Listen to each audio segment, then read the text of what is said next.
This video explains what is ADM, why is it issued, and what travel agents can do to avoid ADM. So let's understand first what actually ADM means.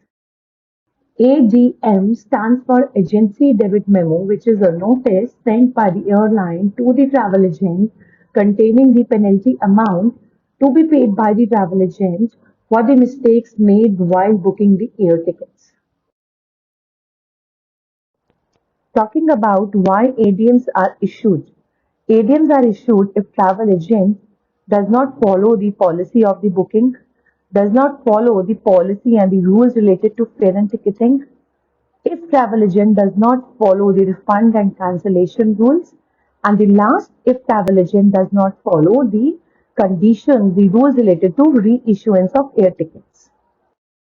So let's first understand what actually mistakes in booking policy can occur by the travel agent.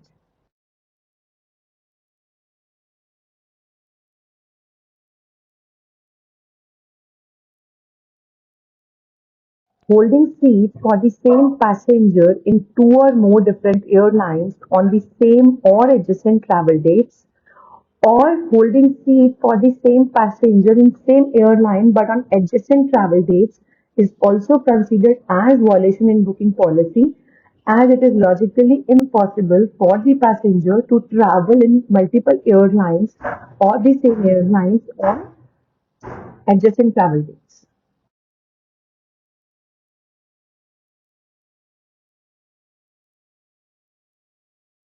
Churning means creating bookings again and again for the same passenger for the same itinerary across PNRs or maybe across GDS as well.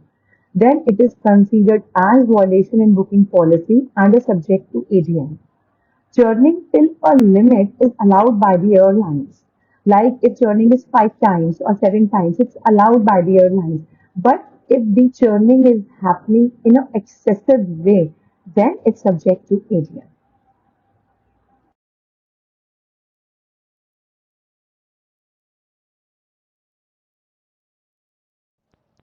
If travel agent is holding inactive segments in the PNR, then there are high chances of getting the AGM.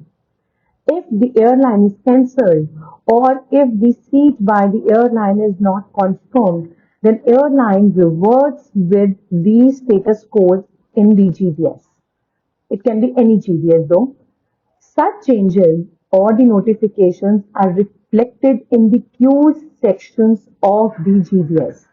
So if there are such inactive segments, then such inactive segments should be removed from the PNR at least 24 hours before departure, though it's always recommended to remove at least 72 hours before the departure.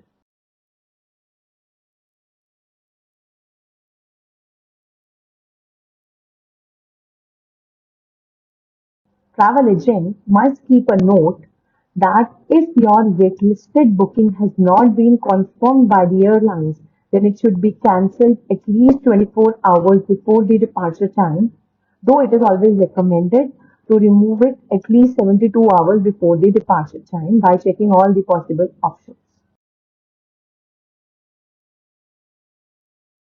And if waitlisted segments have been confirmed by the airline, then the status code KL would appear in GDS.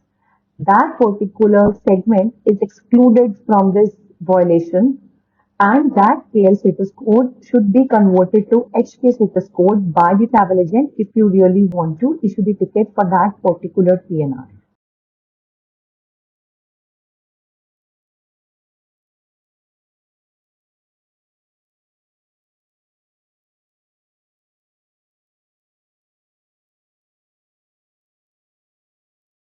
It is important for the travel agent to note that test booking should never be created in the live production mode, as it blocks the inventory of the airline, and hence airline may send you penalty in the form of ADM.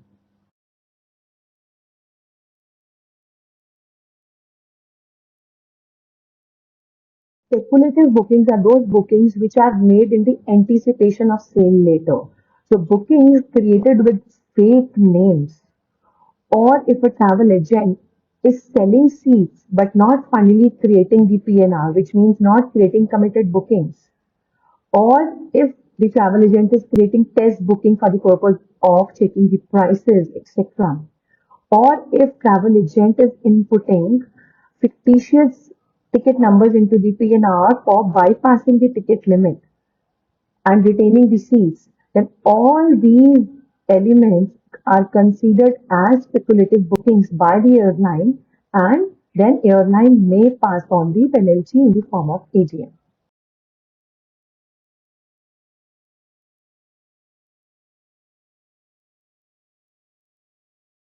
In case of married segments, all the changes like reissue, rebooking, or cancellation of the segments must be done together for the connecting flight at the same time. If you break the marriage segment, then again it is considered as a violation and is subject to an AGM.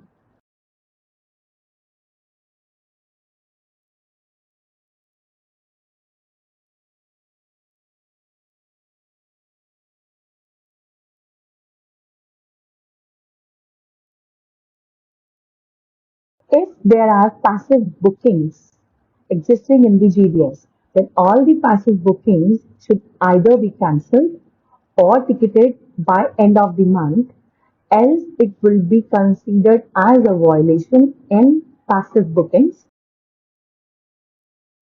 Who are not aware, passive booking means a segment which is created manually in GDS, and hence the airline system doesn't get updated in this case. So it is actually created with the purpose of issuing the itinerary or checking the fares together. But the intention of passive booking should always be the purpose of ticketing.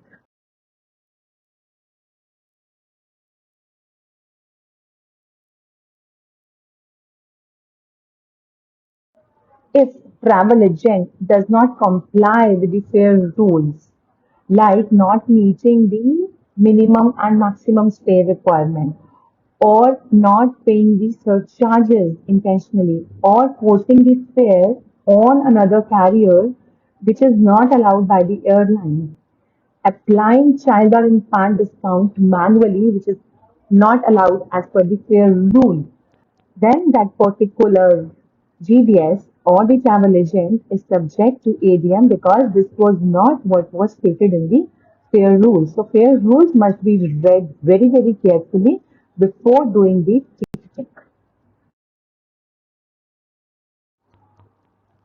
If excess or wrong commission has been claimed by the travel agent at the time of sale, then it's considered as a violation in fare and ticketing rules.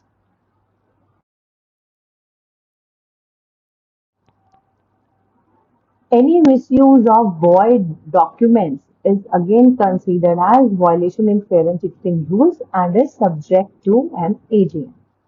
Few other points which can create violation in fair and ticketing rules are mentioned below. First is routing violation. If incorrect routing is traveled on the ticket which is not specified in the fare rule, then it's a violation. Second, if the travel agent does not adhere to the rules of the combination of the tickets, in case of circle trips, round trips, or open jaws or open dated tickets, then it's considered as a violation of the fare rule because this is not specified in the. So it is really important for the travel agent to read the fare rules properly before creating the combination or before changing the routings.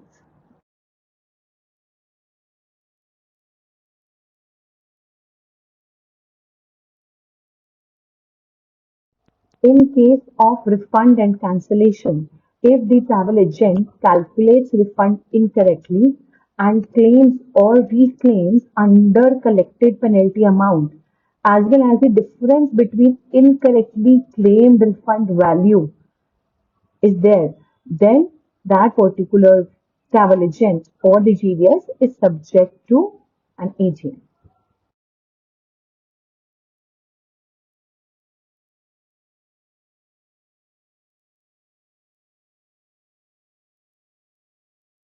while reissuing or revalidating the ticket. If you do not follow the exchange and reissue conditions and rules, then you are subject to get an ADM. While reissuing or exchanging the ticket, the travel agent must note the penalty amount, the commission amount, the taxes to be refunded or to be charged, the surcharges to be added extra or to be removed must be noticed very carefully, and ticket should be reissued according to the rules mentioned. Else, the travel agent is subject to get an AGM by the airline.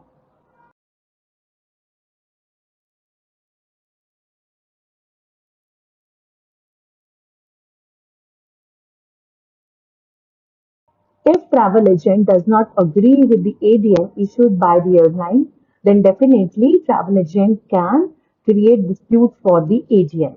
Since all the ADMs are issued through BSP link, the agent gets minimum 14 days to review the ADM and dispute the same by assigning the valid reasons to the BSP link only.